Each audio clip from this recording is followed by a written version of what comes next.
How to track your sleep on iPhone. Hello guys, this is Atticus back with another tutorial video. In today's video, I'll teach you guys how you can track your sleep on iPhone. So now let's get started. So the app we'll be using is this health app right here. Now every iPhone, every iOS device by default has this app. So just find it and open it up. So after you've opened it up, now what you'll need to do is just scroll down.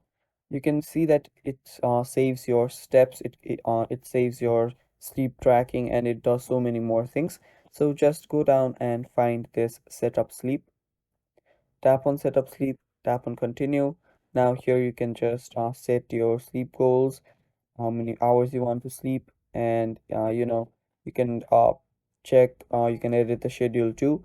After doing so, tap on next, and you can set this up, and now your sleep will get tracked by your iPhone. So this is how you track your sleep on iPhone, guys. Thanks for watching. Use the health app